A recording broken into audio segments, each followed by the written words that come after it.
সূরা রহমানের ভিতরে কোরআনুল কারীমের একটি আয়াত আছে। সেই আয়াতটা হচ্ছে ফাবি আইয়ি আলাই রাব্বিকুমা তুকাজ্জিবান।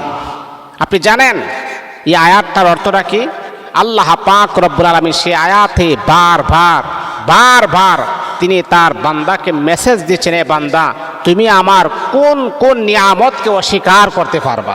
আচ্ছা বলেন তো, আল্লাহ পাকের কোনো নিয়ামতকে অস্বীকার করার মতো ক্ষমতা আমাদের আছে? এই যে আল্লাহ পাক আমাকে কথা বলার শক্তি দিয়েছেন, সেটাও আল্লাহ পাকের নিয়ামত। এই যে আমি হাত নাড়িয়ে আপনাদেরকে বোঝাচ্ছি, সেটাও আল্লাহ পাকের নিয়ামত।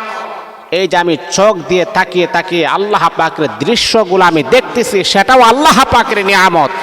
তাহলে আল্লাহ আমাদেরকে জানাইয়া দিচ্ছেন, আল্লাহ আমাদেরকে স্মরণ করাইয়া দিচ্ছেন, ফাবি আইয়ি আলাই রাব্বিকুমা তুকাজ্জিবান। হে আমার বান্দা, হে আমার বান্দি, আমি আল্লাহ পাক রব্বুল আলামিনের কোন কোন নিয়ামতকে তুমি অস্বীকার করবা? তুমি বলে তো। আসলে অস্বীকার করার মতো কোনো সুযোগ আমাদের নাই। আমরা স্বীকার করতে হবে যে সব কিছু আল্লাহ পাক আমাদের জন্য নিয়ামত হিসাবে প্রেরণ করেছেন। এই আল্লাহ পাক রব্বুল আলামিনের বান্দা বান্দি, তাহলে দিনের কান লাগায় আপনি শুনেন। সূরা রহমানের আয়াতটা যদি আপনার স্বামী যদি আপনার কথাবার্তা না শুনে, আপনার স্বামী যদি অন্য কোন নারীর সাথে তার পরকীয়া সম্পর্ক জড়িত হয়ে যায়, আপনার স্বামী আপনাকে আগের মতো যদি মোহাব্বত না করে, আগের মতো যদি আপনাকে ভালো না বাসে, তাহলে আপনি কি করবেন? আপনি জানেননি। স্বামীর চেহারার দিকে তাকাই আয়াতটা আপনি পড়বেন, ফাবি আইয়ি আলাই রাব্বিকুমা তুকাজ্জিবান। স্বামী যখন দেখবেন যে আপনার ভালো কাজগুলা, যেগুলা ইসলাম সমর্থন করে, যেগুলা ভালো কাজ, এই কাজগুলা যখন আপনার স্বামীকে বলেন, তখন কিন্তু সেই কাজগুলো আপনার স্বামী প্রাধান্য দেয় না, পাই রুটি দেয় না। এই কথাগুলো শুনেন আসেন, কিন্তু হারাম কাজ নয়। এখন আপনি চাচ্ছেন যে আপনার স্বামীকে ভালো করার জন্য, কিন্তু আপনি নিজেই পরকীয়াতে আসক্ত, তাহলে কি কাজ হবে? আগে নিজে ভালো হতে হবে। আগে নিজে ভালো হওয়ার পর অন্যকে আপনি উপদেশ দিতে হবে। অনেক স্ত্রী আছে কি জানেন, নিজেও পরকীয়া করে, স্বামীও পরকীয়া করে, কিন্তু আমাদের কাছে বলে, হুজুর আমার স্বামী পরকীয়া করে, স্বামীকে আমার প্রতি দুর্বল করে দেন, স্বামীকে আমার প্রতি আকৃষ্ট করে দেন। তাহলে আমি বলতে চাই, মা আপনি যে পরকীয়া করেন, এটাকে কিভাবে আকৃষ্ট করব আমি? আগে নিজে ভালো হতে হবে, আগে নিজে একেবারে অ্যাক্টিভ থাকতে হবে, নিজে 5 ওয়াক্ত নামাজি হতে হবে, নিজে ভালো হতে হবে, তারপরে স্বামীকে ভালো করতে হবে। এ বন্ধু আমার, শুধু তা নয়, যদি আপনি 5 ওয়াক্ত নামাজ যদি না পড়েন, তাহলে কিভাবে আপনি আরেকজনকে বলবেন যে ভাই আপনি 5 ওয়াক্ত নামাজ পড়েন?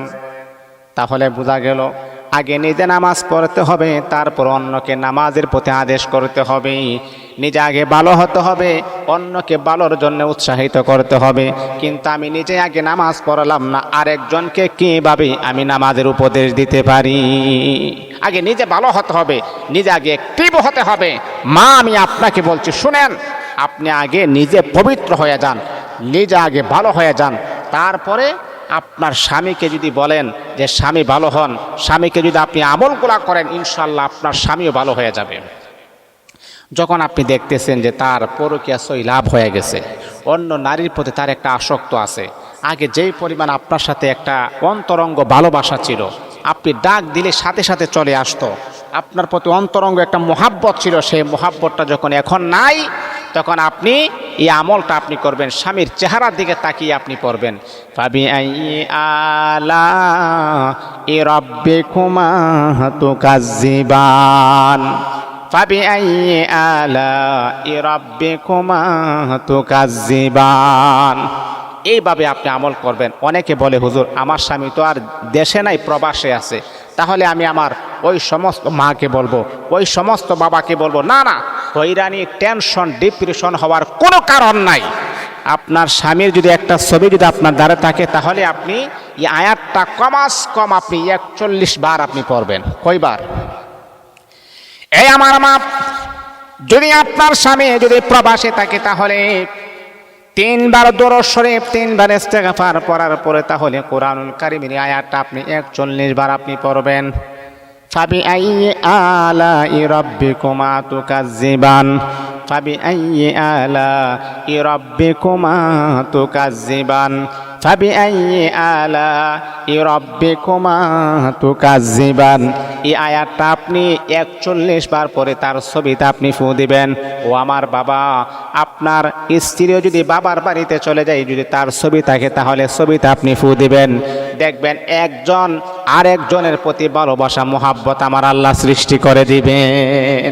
এই আমলটা করবেন, খুবই পাওয়ারফুল কোরআনের আয়াত সূরা রহমান। এই আয়াতটা বারবার আমার আল্লাহ দিয়েছেন, এসেছেন। এই আয়াতটা পরে ইনশাআল্লাহ আপনার স্ত্রীকে আপনি কাবু করতে পারবেন, আপনার স্বামীকে আপনি বাধ্য